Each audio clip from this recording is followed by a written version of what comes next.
In the early decades of the American colonies, long before the idea of a United States had even taken shape, the frontier was not a line on a map, it was a living, shifting battleground. To the east lay the established settlements of British colonists trying to carve permanence out of a vast and unpredictable continent. To the west stretched millions of acres of forests, rivers, and mountains, the ancestral homelands of powerful native nations whose presence shaped every decision European settlers made. And standing between these worlds, acting as shields, sentinels, and statements of power, were the frontier forts. These rugged wooden structures were more than outposts. They were symbols, declarations that European empires planned to stay, expand, and dominate. They served as military bases, trading hubs, diplomatic meeting grounds, and desperate refuges in times of war. Every log cut, every trench dug, every cannon raised into place represented a promise, survival on the edge of the known. But to understand how these forts secured early America, we have to return to a time when conflict was constant, alliances were fragile, and the frontier itself was a war zone waiting to erupt. By the late 1600s, the North American continent had become a chessboard of competing European ambitions. Britain, France, and Spain each laid claim to enormous swathes of land, while native nations such as the Iroquois, Shawnee, Cherokee, and many others navigated these pressures with strategies refined over centuries of diplomacy and warfare. Where borders blurred, forts emerged. The British erected defensive posts to protect their settlements in Virginia, Pennsylvania, and the Carolinas. The French built a vast chain of forts that stretched like a spine down the Mississippi and across the Great Lakes. The Spanish built stone bastions in Florida, New Mexico, and Texas to secure their presence in the South. These forts were not random constructions. They were placed at river crossings, mountain passes, fertile valleys, and trade routes, strategic points that could determine the fate of empires. The British colonies, smaller and more scattered at first, faced the greatest vulnerability. Their settlements pressed against a frontier alive with tension. Every new farmstead advanced deeper into territories controlled by native nations, and every new fort signaled another step toward inevitable friction. Living inside a frontier fort was a study in constant readiness.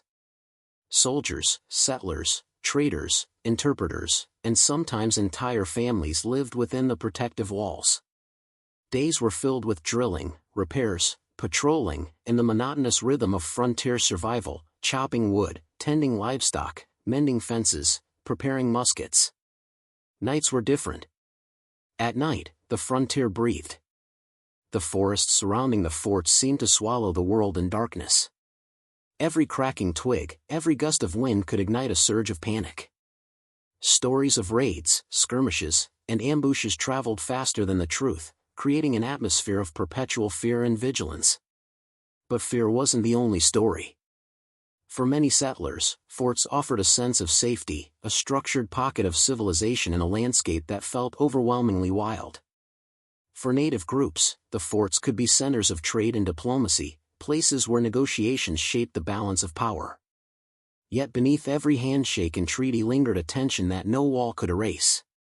In the summer of 1754, one of the smallest and crudest forts ever built in North America became the flashpoint for a global conflict.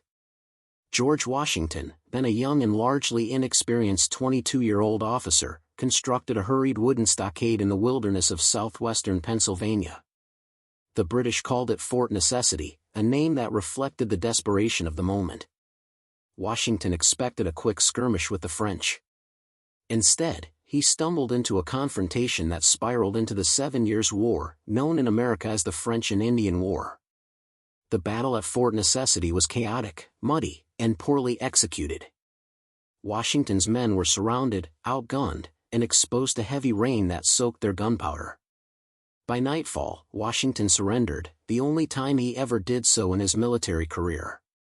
But the consequences reached far beyond that valley. The clash at Fort Necessity sparked a chain reaction that ignited a global struggle involving Europe, Asia, Africa, and the Caribbean. And at the center of it all was the question of who would control the North American frontier, the French or the British. Frontier forts became the battlegrounds, supply depots, and command centers of this war.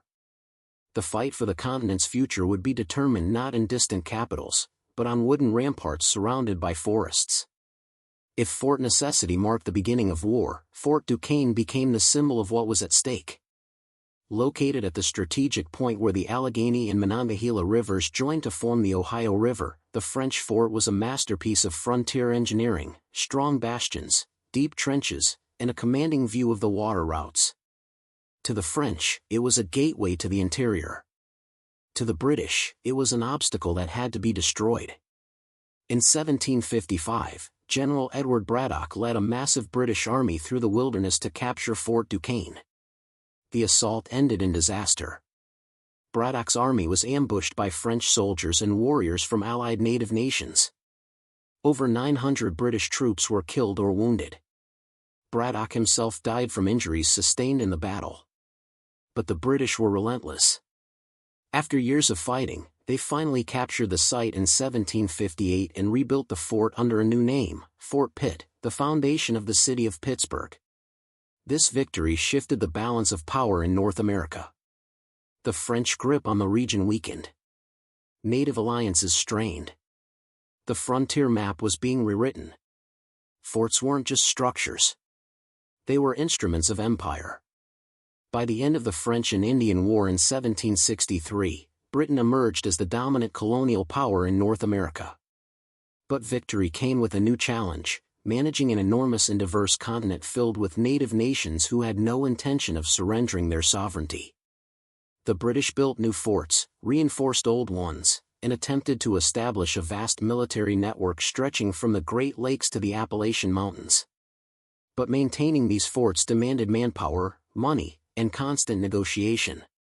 Tensions rose as British policies tightened, settlers pushed further into indigenous lands, and native resistance grew sharper. The frontier was still far from secure. In fact, a storm was building, one that would erupt into one of the most violent and coordinated native uprisings in American colonial history. But that is where the next part of this documentary begins. By 1763, the British found themselves in possession of an empire larger than anything they had ever imagined. Their flags flew over former French strongholds, from the Great Lakes to the Mississippi River. And yet, the ink had barely dried on the Treaty of Paris when the frontier exploded. Native nations, who had lived through decades of shifting alliances, broken promises, and territorial threats, were not celebrating a British victory. To them, the future looked darker than ever. The French had at least traded, negotiated, and gifted. The British, by contrast, appeared rigid, restrictive, and arrogant. And it was this rising tension that ignited one of the most formidable native resistance movements ever witnessed in early America, Pontiac's War.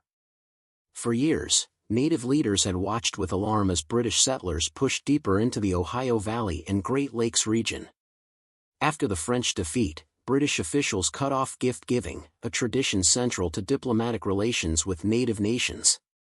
They restricted ammunition and trade goods, removed long-established French officers, and stationed British garrisons inside newly conquered forts. To the Ottawa war leader Pontiac, and to many across the region, these actions signaled something alarming. The British did not come as allies.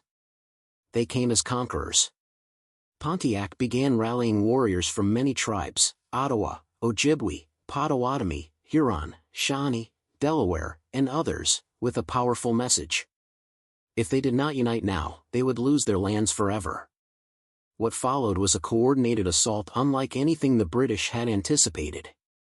In May of 1763, Pontiac began his rebellion at the region's most strategic stronghold, Fort Detroit. It was one of the largest British forts west of the Appalachians, heavily defended and symbolically important. Pontiac attempted a surprise takeover by entering the fort under the guise of diplomatic talks, hiding weapons beneath blankets. But British officers received intelligence about the plan and barred the gates just in time. Furious but undeterred, Pontiac surrounded the fort and launched a siege that lasted for months. Inside the walls, soldiers faced starvation, disease, and constant sniper fire. Outside, Pontiac's forces controlled the entire region, intercepting supply lines and destroying British morale. The siege of Detroit became the center of the war, its symbol of resistance. But while Detroit held, other forts were not so fortunate. Pontiac's allies struck with precision and devastating speed. In the spring and summer of 1763, more than a dozen British forts fell in rapid succession. These were not minor outposts. They were the backbone of Britain's frontier strategy. Captured almost instantly, the garrison was overwhelmed before they could send a warning. Seized with little resistance, British soldiers were killed or taken captive. Captured in a sudden attack, supplies and weapons fell into native hands. Surrendered after negotiations, the soldiers spared, but forced to abandon the fort. One of the most dramatic captures of the war. Warriors staged a game of lacrosse outside the fort. When the ball accidentally flew inside, they rushed the gates, seized weapons, and overwhelmed the British within minutes. It was a stunning display of strategy and deception.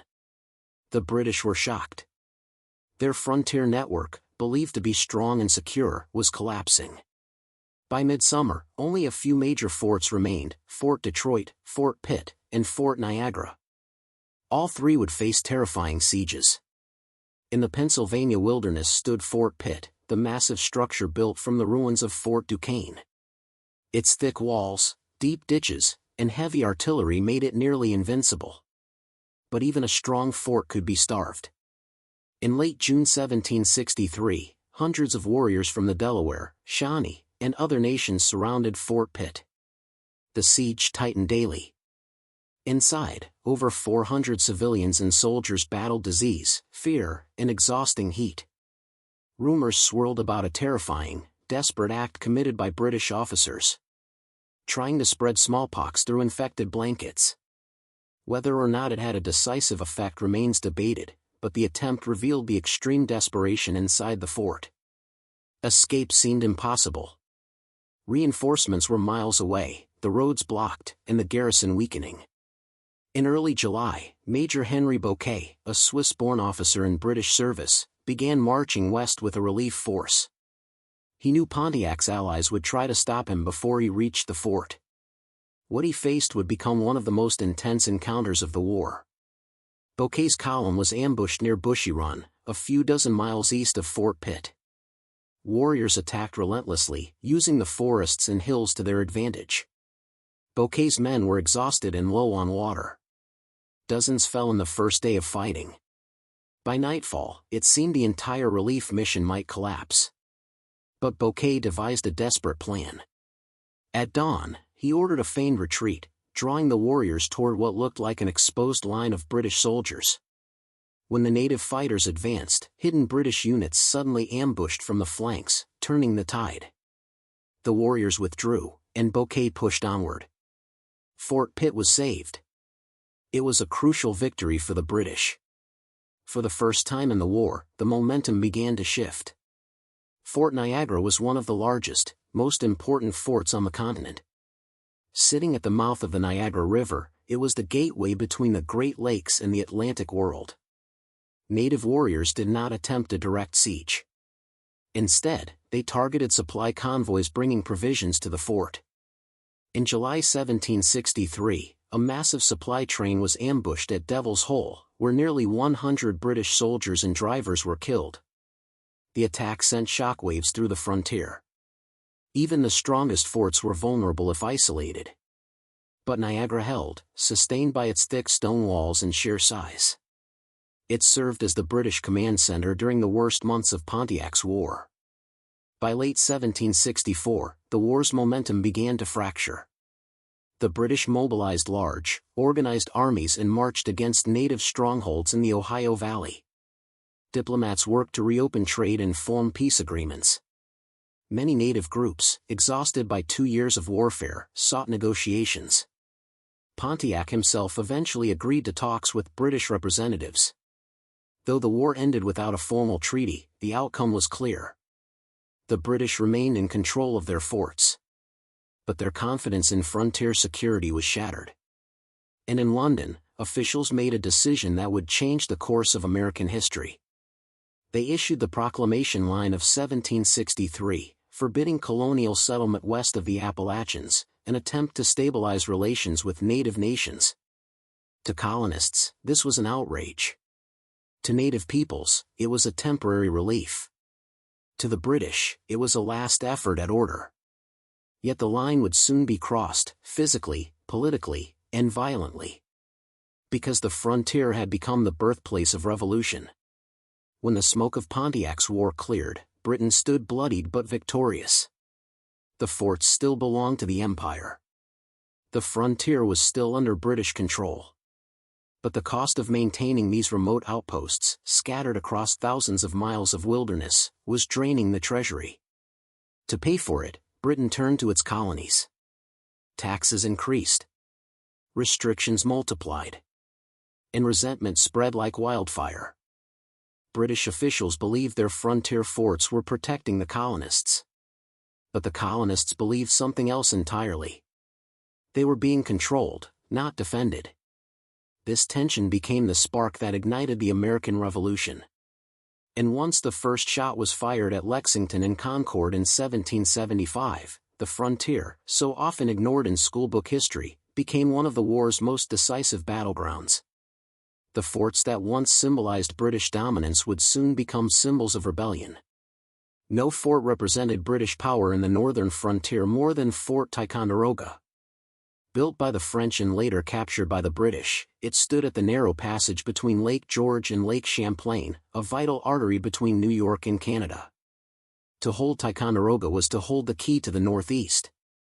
In May of 1775, only weeks after the Revolution began, a ragtag band of rebels led by Ethan Allen and Benedict Arnold launched a daring pre-dawn assault. With fewer than 100 men, they crossed Lake Champlain under cover of night. At dawn, they rushed the sleeping garrison. The fort fell without a shot. It was the first American victory of the war. Inside the fort, the rebels discovered something priceless. Heavy cannons. Months later, these cannons were dragged across frozen mountains in a legendary trek known as the Noble Train of Artillery. When they arrived in Massachusetts and were positioned on Dorchester Heights, they forced the British to abandon Boston entirely. The Revolution's first major turning point was made possible by frontier artillery taken from a remote fort. As the war escalated, the British devised a grand strategy to cut the colonies in half. Their plan required an army marching down from Canada, and another moving up from New York, meeting in the middle at Albany. Standing in their way was a single frontier post. Fort Stanwix, located in the Mohawk Valley of New York. Wooden walls. Earthen bastions. A small garrison. But its position was vital. It protected the Oneida allies, the frontier settlements, and the supply routes connecting the colonies. In August 1777, a large British-led force surrounded the fort. They launched bombardments. They demanded surrender. They boasted of superior numbers. The defenders replied with a sentence that would echo through history. "We are determined to defend this fort to the last extremity." Inside the fort, American troops held strong as cannonballs smashed into the walls and fires broke out inside the barracks. Outside the fort, American reinforcements fought a devastating battle at Oriskany, one of the bloodiest confrontations of the entire Revolution. Despite brutal losses, the siege was broken. The British retreat. The grand strategy collapses. The northern campaign falls apart. Fort Stanwix had held the line. And with it, the American frontier remained intact. Not all frontier settlers supported independence. In fact, many saw the British forts as essential protection from frontier violence and instability. These colonists, known as loyalists, formed militias, struck alliances, and even built new forts of their own. This created a civil war within the Revolution. Frontier families tore themselves apart. Neighbor fought neighbor. Entire communities were burned in raids and counter-raids. The Iroquois Confederacy, which had remained united for centuries, split in two under the pressure of the conflict. Some nations sided with the British, Huron, Mohawk, Seneca, while others aligned with the Americans, most notably the Oneida. The frontier was no longer simply a line of conflict between Britain and America. It had become a war of identity, survival, and tribal alliances. While the northern theaters saw dramatic sieges and daring raids, the southern frontier was a chaotic landscape of shifting control. The British established strongholds in the interior, including 96, Augusta, and a network of smaller loyalist forts. These outposts protected supply lines and served as refuges for loyalist militias. For the Patriots, capturing these forts became essential to disrupting British power in the South. The Siege of 96, 1781. One of the longest and most intense battles on the southern frontier. American forces attempted to dig trenches, build towers, and blast through the fort's walls, but British and Loyalist defenders held until reinforcements arrived. The siege failed, but it revealed a critical truth. Whoever controlled the frontier forts controlled the movement of armies. Patriot militias launched repeated attacks on Augusta, a major British post. After several fierce engagements, the fort fell. It became clear that the war for independence was being shaped as much by remote wooden forts as by the famous battles in the East. Beyond the Appalachians, the frontier stretched into the Ohio Valley, a land claimed by Britain but inhabited by powerful native nations. Here, a young Virginia militia officer named George Rogers Clark launched one of the most daring campaigns of the war. His goal was simple but impossible. Capture the British forts in the Illinois country. With only a few hundred men, Clark marched across flooded plains, freezing rivers, and miles of wilderness. In 1778–79, he captured Kaskaskia, Cahokia, Fort Sackville at Vincennes. The capture of Vincennes was especially dramatic. Clark's men marched through icy water for days, arriving exhausted and half-starved. But in a stunning display of psychological warfare, using torches, scattered gunfire, and strategic deception, they convinced the British commander that a massive force surrounded the fort. The fort surrendered. The frontier shifted dramatically. Clark's victories prevented British expansion into the Mississippi Valley and strengthened American claims to the vast interior after the war. By 1783, the British had lost their colonies. The Treaty of Paris granted the new United States control over lands stretching all the way to the Mississippi River. The wooden frontier forts, built for control, security, and domination, had played a decisive role in nearly every phase of the struggle. They protected settlements. They sparked uprisings. They fueled rebellion. They determined the movement of armies. They defined the shape of a nation. But victory did not bring peace. It brought expansion. And as American settlers surged westward, pressing deeper into native homelands, the frontier erupted again. The next chapter in the story of frontier forts would be even more violent, even more crucial, and even more nation-shaping. Because the United States was now entering the age of the Northwest Indian Wars, where new forts would rise. New battles would be fought. And the fate of an entire region would be determined. When the American Revolution ended in 1783, the Continental Army disbanded, the forts changed hands, and the new United States inherited a frontier stretching from the Appalachians to the Mississippi River. But independence did not bring stability. It unleashed a storm. Thousands of settlers poured westward into the Ohio Valley, into the homelands of the Shawnee, Miami, Delaware, Wyandot, and many other nations. These native peoples had not ceded their lands in the Treaty of Paris. They did not recognize American claims made in distant European negotiations. To them, the new United States was simply another invader. And so the frontier forts that once defined colonial America became the battleground of America's first major post-revolution conflict, the Northwest Indian Wars. It was a brutal struggle for control of the old Northwest, a fight that would determine whether the young United States would remain a fragile republic or expand into a continental power. In the first years after independence, the United States had almost no standing army. Congress feared military power and relied on militias, poorly trained, poorly supplied, and often unwilling to fight far from home. Into this vacuum stepped native confederacies determined to defend their territory. Their leaders, Little Turtle of the Miami, Blue Jacket of the Shawnee, and Bucking the Gilas of the Delaware, rallied warriors from across the region. Together, they aimed to halt American expansion and force the U.S. to respect native sovereignty. The results were devastating for the young nation. General Josiah Harmar marched north with 1,400 soldiers to destroy native towns near present-day Ohio and Indiana. His movements were predictable, his forces disorganized. Little Turtle's warriors intercepted him with precision and discipline. In 2 major battles, Harmar's men were routed. Scores of American soldiers died. The defeat humiliated the new government and emboldened the Native Confederacy. Determined to crush Native resistance, President George Washington authorized a larger force under General Arthur St. Clair. What followed was catastrophic.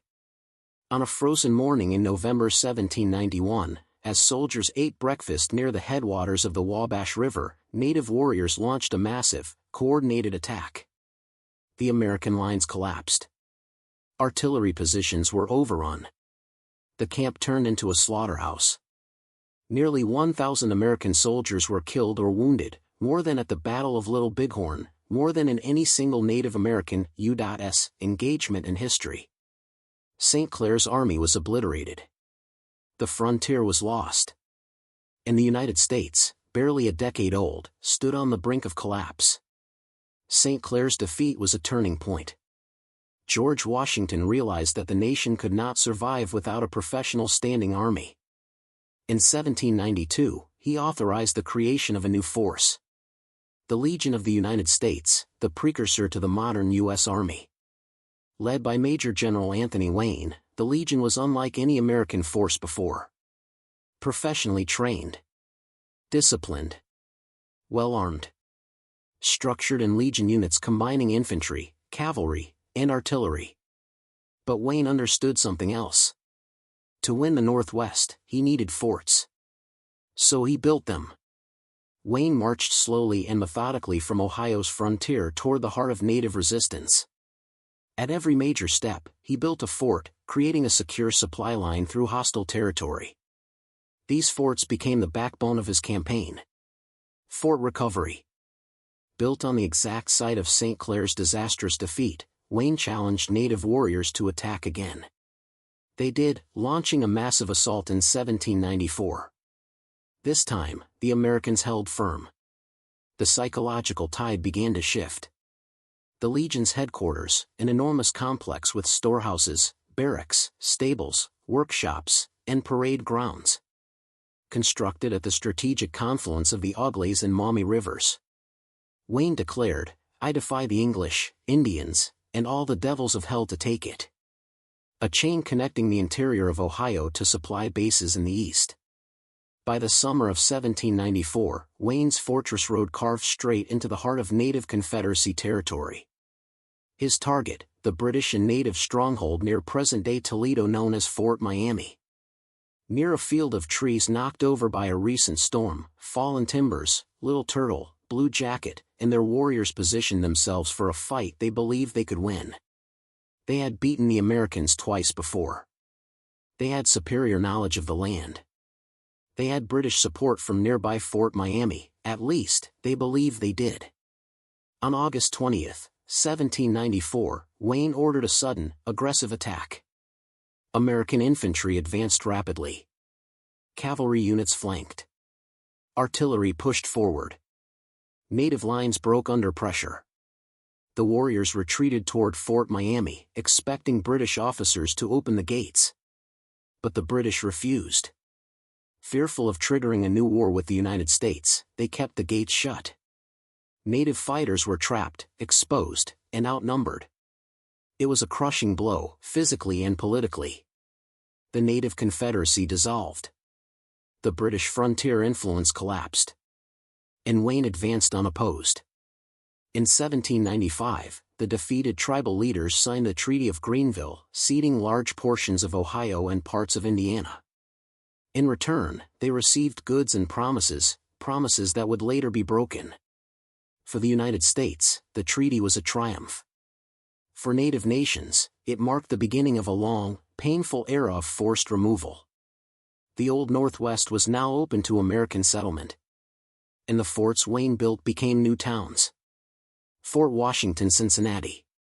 Fort Greenville, Greenville, Ohio. Fort Defiance, Defiance, Ohio.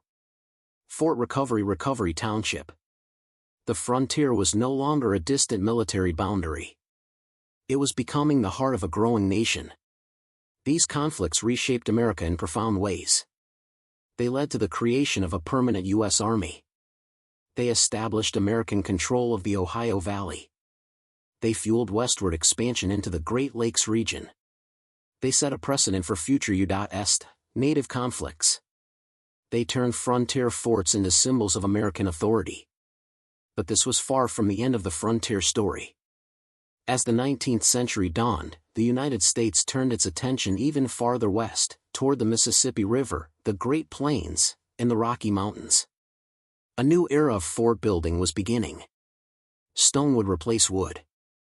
Towers would replace blockhouses. And the frontier moved toward the horizon. By the early 19th century, the frontier forts that once marked the edge of an uncertain continent began to transform into something new. Their walls, once symbols of defense against the unknown, were now beginning to look inward, toward the nation they had helped create. For decades, these forts had stood as America's backbone. They'd guarded wagon roads, trade networks, settlements, explorers, diplomats, and soldiers. They had seen alliances formed and broken, treaties negotiated, and conflicts erupt. Some had passed quietly into history, others had grown into thriving cities. But now, with the United States expanding rapidly westward, the question emerged. What becomes of a frontier fort when the frontier itself moves? The Louisiana Purchase of 1803 pushed America's boundaries beyond anything earlier generations had imagined possible. Suddenly, the frontier was no longer the Ohio Valley. No longer the Mississippi River.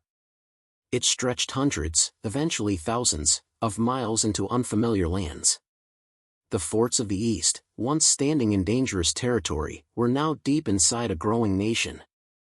Their purpose changed dramatically. Some remained active military posts, training soldiers who would later serve in conflicts across the continent. Others transformed into administrative centers, trade hubs, or civilian towns. A few became relics, their decaying walls telling silent stories of a world that no longer existed. And as American settlers poured westward, new forts rose to take their place: Fort Atkinson on the Missouri River, Fort Snelling on the Mississippi's upper reaches, Fort Laramie at the gateway to the Great Plains. But the original chain, those early bastions built in the 1600s and 1700s, would forever remain the foundations. They were the first blueprint of American security. Many of the early forts had played dual roles. They enforced military order, yes, but they also served as critical diplomatic outposts in a divided and contested continent. From Fort Pitt's complex negotiations with native nations to Fort Detroit's turbulent cycles of alliance and hostility, these forts shaped relationships that would influence North American history for generations. Some forts symbolized cooperation, spaces where trade, dialogue, and cultural exchange took place. Others became flashpoints, sites of sieges, betrayals, and violent confrontations. But whether peaceful or violent, each fort was a result of the era's political, cultural, and territorial pressures. Each was a piece of the puzzle that formed early America's identity. For many early forts, the War of 1812 became their last great trial. Across the Great Lakes, fort walls once again shook with cannon fire. British forces stormed Fort Mackinac and seized it with barely a struggle. At Fort Dearborn, a small garrison faced a devastating attack during an attempted evacuation. Fort Detroit fell dramatically, Commander William Hull surrendering an entire city without a decisive fight. But then there were the defenders who stood firm. At Fort Stephenson, a small force led by 21-year-old George Croghan repelled a British siege that should have crushed them. At Fort McHenry, soldiers withstood a relentless bombardment that inspired Francis Scott Key to write The Star-Spangled Banner. These final battles proved one thing: the forts had not outlived their purpose. They were still the nation's backbone, still symbols of resistance against foreign invasion. But after the war, as America secured its northern border and stabilized relations, the eastern forts transitioned once again. Peace, real, lasting peace, had finally reached them. As decades passed, many early forts fell into ruin. Wooden walls collapsed. Stone ramparts cracked. Foundations sank. Grass grew over artillery platforms, and silence replaced the thunder of drills, drums, and muskets. Some were dismantled to make room for houses, warehouses, or farms. Others were abandoned, left untouched until archaeologists rediscovered them generations later. But there were forts too important to forget, forts whose stories demanded preservation. Fort Ticonderoga, Fort Stanwix, Fort Niagara, Fort Pitt, and others underwent major reconstruction efforts. Historians, citizens, and preservation societies recognized their cultural importance and worked tirelessly to restore them. These restored sites became living museums, offering visitors a glimpse into the struggles and ambitions that shaped the earliest chapters of American nationhood. Standing on their ramparts today, one can almost hear the echo of the past, drums beating at dawn, soldiers calling the morning roll, merchants haggling in the courtyard, smoke rising from barracks chimneys. History breathes through them. Behind every fort is a human story. The soldiers who endured brutal winters, cramped quarters, and long patrols. The women who cooked, sewed, tended gardens, and raised children inside the walls. The native communities whose lands were transformed by these structures, sometimes as partners, sometimes as adversaries, always as witnesses. The traders, missionaries, hunters, diplomats, and surveyors who moved through their gates. The story of early American forts is not merely a military history. It is a human history. A history of survival. A history of confrontation and cooperation. A history of ambition, expansion, fear, and courage. These forts were the first pieces of American infrastructure built with the intention of endurance, structures meant to stand firm in a world shifting around them. And they did. By 1890, the U.S. Census Bureau declared the American frontier officially closed. The continent had been mapped, settled, purchased, conquered, negotiated, divided, and claimed. Railroads stretched from coast to coast. Cities grew where military barracks once stood. The era of the frontier fort, its early chapters rooted in survival, trade, conflict, and exploration, had come to an end. But their legacy would not fade. They had shaped the first roads, first boundaries, first alliances, and first communities. They had guarded the earliest hopes of settlers and the earliest fears of a young nation struggling to survive. The forts were never just wooden walls or stone bastions. They were the first architecture of American identity. The skeleton on which a new nation grew. Today, many stand as memorials. Some became museums. Others were rebuilt to tell the stories that time tried to erase. Visitors walk through their gates, run their fingers over rough timber beams, stand atop earthwork shaped by hands long forgotten. Children learn about early colonial life, battles, diplomacy, and daily survival. And for a moment, just a moment, they stand in 2 centuries at once. The America of today. Built on the America of the frontier. A nation secured, shaped, and forever changed by the forts that guarded its earliest dreams.